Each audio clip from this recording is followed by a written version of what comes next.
जय श्री राधे। पूज्य श्री सद्गुरुदेव भगवान के चरणों में प्रणाम। श्री राधा माधव चिंतन पुस्तक से श्री भाई जी कहते हैं, श्री राधा और श्री कृष्ण का स्वरूप। श्री राधा जी श्री कृष्ण का ही स्वरूप हैं। लीला रस आस्वादन के लिए द्विविध प्रकाश है। दोनों ही सच्चिदानंद में एक तत्व वस्तु हैं। उसमें न स्त्री है न पुरुष, केवल लीला विलास है। दोनों ही काम गंध शून्य सच्चिदानंद भगवद विग्रह हैं।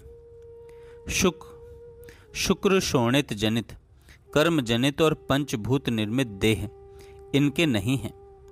अतएव इनमें काम क्रोध आदि के लेश की कल्पना भी नहीं है। सभी कुछ सच्चिद घन है। इस जगत के काम में केवल तामसिक अंधकार है, इसी से उसका क्षय विनाश है। श्री वृंदावन का यह चिन्मय रस है, वहाँ प्रकाश ही प्रकाश है। इसमें उत्तरोत्तर वृद्धि ही वृद्धि है। रूप में, सौंदर्य में, लीला में, प्रेम में और आनंद में, सर्वत्र सर्वदा और सर्वथा। हेमकांत मणि और नीलकांत मणि में मानो होड़ लगी है। इस युगल प्रेम सुधा रस की प्राप्ति योगियों को अनंत काल तक समाधि लगाने पर भी नहीं होती। केवल ज्ञान चर्चा करने वाले तो इसमें प्रवेश ही नहीं पा सकते। इसी को दिव्य परमोन्मत्त उज्ज्वल रस कहते हैं। श्री राधा कृष्ण के इस प्रणय भाव को समझने के लिए उनके स्वरूप तत्व पर कुछ और भी विचार करना आवश्यक है। श्री कृष्ण के तत्व स्वरूप और श्री राधा के महत्व का कुछ परिचय स्वयं भगवान श्री कृष्ण के अपने ही शब्दों में प्राप्त कीजिए। 3 इतिहास हैं, एक भगवान व्यास का, 2 भगवान शंकर के। पहला, व्यास जी ने एक बार कई हजार वर्षों तक घोर तपस्या की। भगवान ने प्रसन्न होकर उन्हें वर मांगने के लिए कहा। व्यास जी ने भगवान से कहा, मधुसूदन, मैं आपके उस यथार्थ तत्व का आँखों के द्वारा दर्शन करना चाहता हूँ।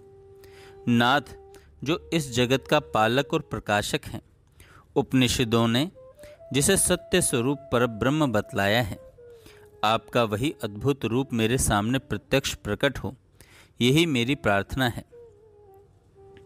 श्री भगवान ने कहा, महर्षि, मेरे विषय में लोगों की भिन्न भिन्न धारणाएं हैं। कोई मुझे प्रकृति कहते हैं, कोई पुरुष, कोई ईश्वर मानते हैं, कोई धर्म। किन्हीं किन्हीं के मत में मैं सर्वथा भय रहित मोक्ष स्वरूप हूँ।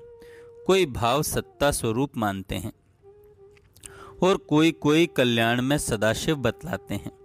इसी प्रकार दूसरे लोग मुझे वेदांत प्रतिपादित अद्वितीय सनातन ब्रह्म मानते हैं।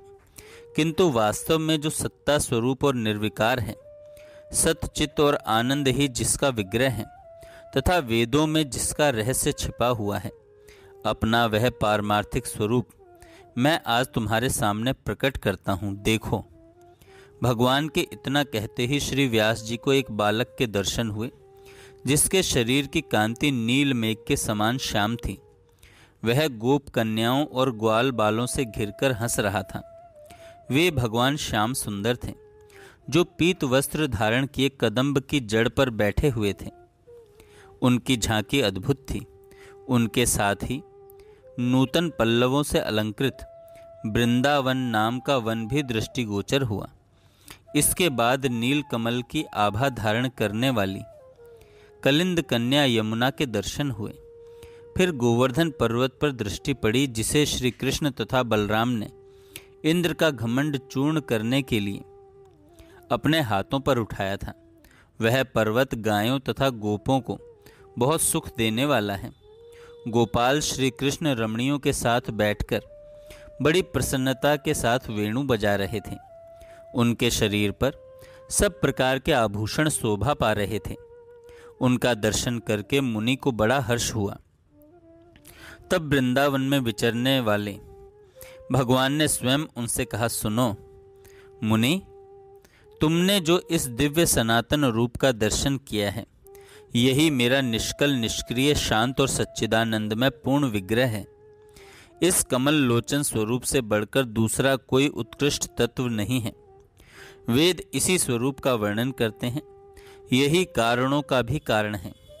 यही सत्य परमानंद स्वरूप चिदानंद घन सनातन और शिव तत्व है। तुम मेरी इस मथुरापुरी को नित्य समझो। यह वृंदावन, यह यमुना, ये गोप कन्याएं तथा ग्वाल बाल सभी नित्य हैं। यहाँ जो मेरा अवतार हुआ है यह भी नित्य है, इसमें संशय न करना। राधा मेरी सदा की प्रियतमा है। मैं सर्वज्ञ, परात्पर, सर्वकाम, सर्वेश्वर तथा सर्व आनंद में परमेश्वर हूँ। मुझ में ही यह सारा विश्व जो माया का विलास मात्र है प्रतीत हो रहा है। दूसरा आता है, भगवान शिव ने एक बार नारद जी को बताया कि मैंने भगवान से यह वरदान मांगा, हे कृपा सिंधु, आपका जो परम आनंददायक संपूर्ण आनंदों का आश्रय नित्य मनोहर मूर्तिधारी सबसे श्रेष्ठ निर्गुण निष्क्रिय और शांत रूप है, जिसे विद्वान लोग ब्रह्म कहते हैं, उसको मैं अपने नेत्रों से देखना चाहता हूँ। इस पर भगवान ने कहा कि तुम यमुना के पश्चिम तट पर मेरे लीलाधाम वृंदावन में चले जाओ, वहाँ तुम्हें मेरे दर्शन होंगे। तब मैं यमुना के सुंदर तट पर चला आया। वहाँ मुझे संपूर्ण देव ईश्वरों के भी ईश्वर श्री कृष्ण के दर्शन हुए, जो किशोरावस्था में युक्त कमनीय गोप वेश धारण किए अपनी प्रिया श्री राधा के कंधे पर बायां हाथ रखकर खड़े थे। उनकी वह झांकी बड़ी मनोहर जान पड़ती थी। चारों ओर गोपियों का समुदाय था और बीच में भगवान खड़े होकर श्री राधिका जी को हंसाते हुए स्वयं भी हंस रहे थे। उनका श्री विग्रह सजल मेघ के समान श्याम वर्ण तथा कल्याण में गुणों का धाम था। श्री कृष्ण मुझे देखकर हंसे। उनकी वाणी में अमृत भरा था। वे मुझसे बोले, रुद्र, तुम्हारा मनोरथ जानकर आज मैंने तुम्हें दर्शन दिए हैं। इस समय मेरे जिस अलौकिक रूप को तुम देख रहे हो यह निर्मल प्रेम का पुंज है। इसके रूप में सत चित आनंद ही मूर्तिमान हुए हैं। उपनिषदों के समूह मेरे इसी स्वरूप को निराकार, निर्गुण, व्यापक, निष्क्रिय और परात्पर बतलाते हैं। मेरे दिव्य गुणों का अंत नहीं है तथा उन गुणों को कोई सिद्ध नहीं कर सकता। इसलिए वेदांत शास्त्र मुझ ईश्वर को निर्गुण बतलाता है। महेश्वर, मेरा यह रूप चर्म चक्षुओं से नहीं देखा जा सकता, अतः संपूर्ण वेद मुझे अरूप, निराकार कहते हैं। मैं अपने चैतन्य अंश से सर्वत्र व्यापक हूँ। इससे विद्वान लोग मुझे ब्रह्म के नाम से पुकारते हैं। मैं इस प्रपंच का कर्ता नहीं हूँ, इसलिए शास्त्र मुझे निष्क्रिय बताते हैं। शिव मेरे अंश ही माया में गुणों के द्वारा सृष्टि संहार आदि कार्य करते हैं। मैं स्वयं कुछ भी नहीं करता। महादेव, मैं तो इन गोपियों के प्रेम में विवल होकर न तो दूसरी कोई क्रिया जानता हूँ और न मुझे अपने आप का ही भान रहता है। ये मेरी प्रिया राधिका हैं, इन्हें परा देवता समझो। मैं इनके प्रेम के वशीभूत होकर सदा इन्हीं के साथ विचरण करता हूँ। इनके पीछे और अगल बगल में जो लाखों सखियाँ हैं वे सब की सब नित्य हैं। जैसा मेरा विग्रह नित्य है वैसे ही इनका भी है। मेरे सखा, पिता, गोप, गायें तथा वृंदावन ये सब नित्य हैं। इन सब का स्वरूप सच्चिदानंद रसमय ही है। मेरे इस वृंदावन का नाम आनंद कंद समझो। इसमें प्रवेश करने मात्र से मनुष्य को पुनः संसार में जन्म नहीं लेना पड़ता। मैं वृंदावन छोड़कर कहीं नहीं जाता। अपनी इस प्रिया के साथ सदा यहीं निवास करता हूँ। रुद्र, तुम्हारे मन में जिस जिस बात को जानने की इच्छा थी वह सब मैंने बता दी। बोलो, इस समय मुझसे और क्या सुनना चाहते हो तुम? तब मैंने कहा, प्रभु, आपके इस स्वरूप की प्राप्ति कैसे हो सकती है, इसका उपाय मुझे बताइए। भगवान ने कहा, रुद्र, तुमने बहुत अच्छी बात पूछी, किंतु यह विषय अत्यंत रहस्य का है, इसलिए इसे यत्न पूर्वक गुप्त रखना चाहिए।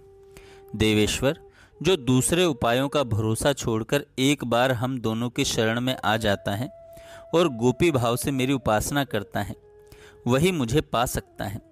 जो एक बार हम दोनों की शरण में आ जाता है अथवा अकेली मेरी इस प्रिया राधा की ही अनन्य भाव से उपासना करता है, वह मुझे अवश्य प्राप्त होता है।